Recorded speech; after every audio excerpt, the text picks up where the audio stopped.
So today I wanted to tell you a bit of a different story on how I believe a lot of people end up making excuses about situations in their life that otherwise, if not called out on, can limit the ways that they view their opportunity, they view their mindset, they view their outlook on what they're going to do with the rest of their life. So I was born with a congenital defect in my knee, where I had a split kneecap. My knee hurts most of the time. I walk around and every morning I'll wake up, my knee will crack and I will continue on my day, and then it will crack throughout the day. If I bend my knee, it'd be funny if I did this on camera or on the microphone, check it.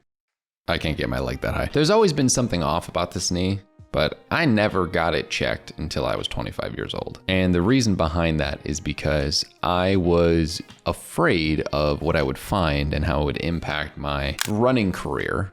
As for those of you that don't know, I ran Division I track and field at Loyola University Chicago, and I really did not want to find out that I had like a meniscus tear or some minor cartilage damage or something, and the doctor was going to say, hey, you shouldn't run, because I don't like being limited by whatever people say. There's actually a great video on this from Casey Neistat where he got into an awful accident and the doctor said you probably will never be able to run again, and he's ran multiple marathons since.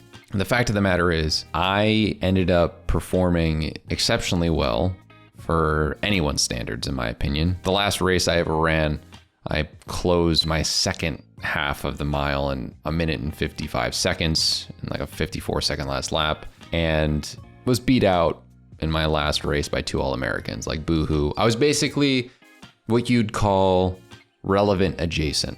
I wasn't All-American, but I was a solid Division I performer. I was essentially a role player on a solid D1 team. I would essentially have been a role player at a higher level Division I school, and I was one of the big dogs at like a smaller level Division I school. If you had to equate it to other sports, I would have been a guy like averaging anywhere from 15 to 20 points on a lower school. In basketball, I would have been a starting quarterback on a lower level Division I team, but I probably would have been a backup at or a third string quarterback at, I don't know, Iowa or another Big Ten school. And for all intents and purposes, that's pretty successful at that level of effort, right?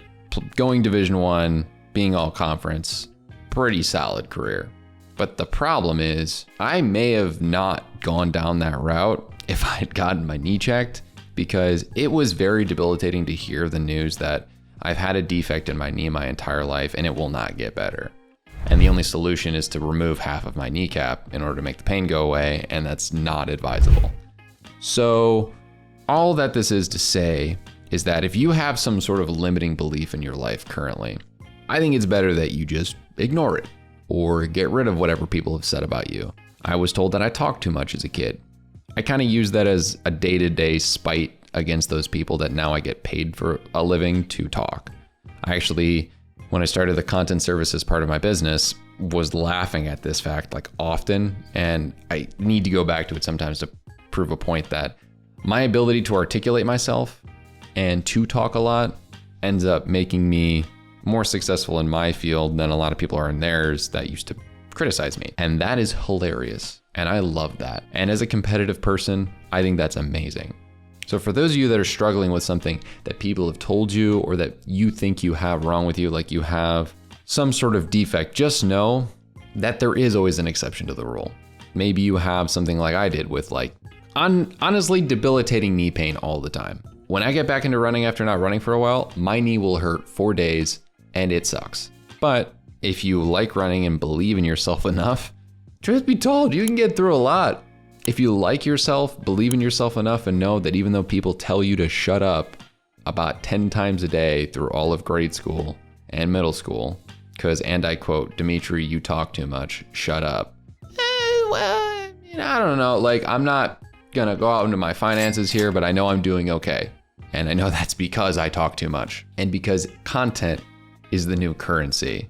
Well, more specifically, capturing people's attention through content. If you're at this point in the content you're listening or watching me say right now, lol, I won. And I just want to use this as a video to inspire you to realize that if you have something in your life where you think you're too skinny, you're too large, you're too short, you're too tall, this, that, or the other, you can beat out whatever you believe is the problem that people are putting on you. You can beat out whatever the doctor said. You can beat out whatever anybody has said, whether it's through your mindset or through the actual actions you take.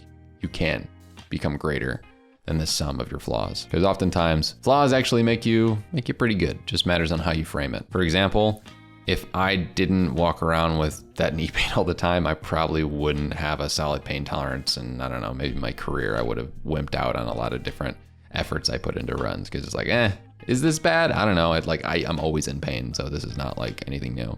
It's kind of sad to say that out loud, but granted, like I live an okay life. I'm not out here like trying to get the sympathy. I'm pretty unaware of it most of the time. It's just when I put in a lot of effort that I'm like, oh, yep, there's the knee. Just know you're greater than the sum of your flaws. Thank you all, and I'll see you in the next one.